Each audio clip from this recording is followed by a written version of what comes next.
Hello YouTube, my name is Edward. I'm just starting out. This is an introduction to my channel. It's going to be pretty heavy on black powder, mostly original guns, some antiques. It'll be a lot of shooting, reloading and stuff, a lot of mini balls, round ball, trapdoor stuff. I'm going to start off, I shoot with an organization called the North-South Skirmish Association. That's where I do a lot of my stuff. I also shoot black powder cartridge silhouette. Right now it's kind of a bad time for me to start this probably because all that stuff is not going on right now a whole lot. But what is going on in Ypsilanti, Michigan is what they call black powder through the ages. It's set up in a skirmish format. If you don't know, you can go on YouTube and do a search for the North-South Skirmish Association. There's a lot of videos on that on there. But we can use any gun that takes black powder. So what I shoot at these matches is my Trapdoor. This is an 1888 model. It has the ramrod bayonet there. I'll show you how I load for this. There's a lot of videos on how to load authentic cartridges for it, but these I'm going to load some light loads because we're only shooting 50 and 100 yards. Now I am shooting the 500 grain Trapdoor bullet, which calibrates with the Buffington sights here. Let's see, but we're only shooting 35 grains of X3F.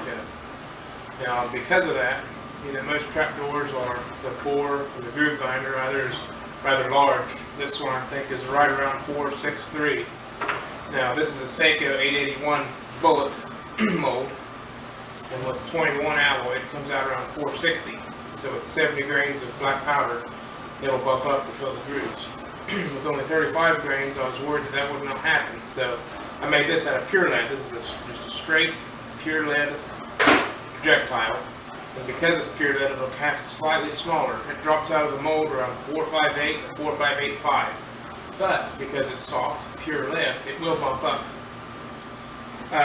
There's a lot of confusion I see on YouTube about, or in different places, what is pure lead, what is soft lead. There's a couple of tricks, ways you can tell if you don't have a lead hardness tester. Best thing you can do is to buy it from a known source, but that's not always economical and it's not always possible. So the next best place is obviously scrap yards, but you don't really know what you're getting. If your lead is pure, if it has nothing in it other than just lead, it doesn't matter how hot your mold is or how hot you get your melt. Once the sprue is solidified, you can cut the sprue and it will always smear. I don't know if you can get this. I'll take some still images of these. But no matter how hot and how long you cast, once your sprue plate is sprue is hardened, it will smear like this one. I don't know if you can see this or not. I'll look on the video, and if it can't see it, I'll take some stills. But if it's not, if it has any impurities in it, tin or antimony, anything like that, after it gets hot and after you get going, it will smear, or not smear, but rather tear, and you'll have voids in the base. Also, wheel weights will frost. Straight lead, pure lead, it doesn't frost, but you do have to get it hotter, otherwise you get wrinkles. Another characteristic is this was just cast a few hours ago and it's already starting to turn dull.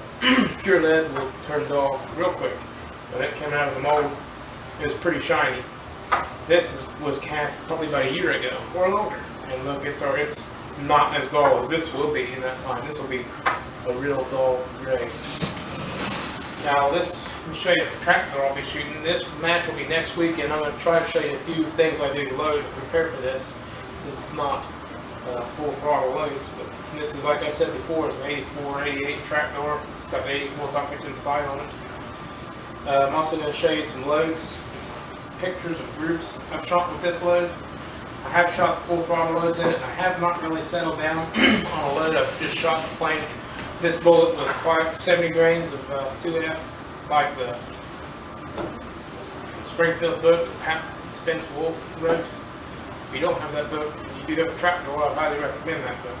But none of the load data that I am going to use come out of that book. Now, I would like to give you a disclaimer.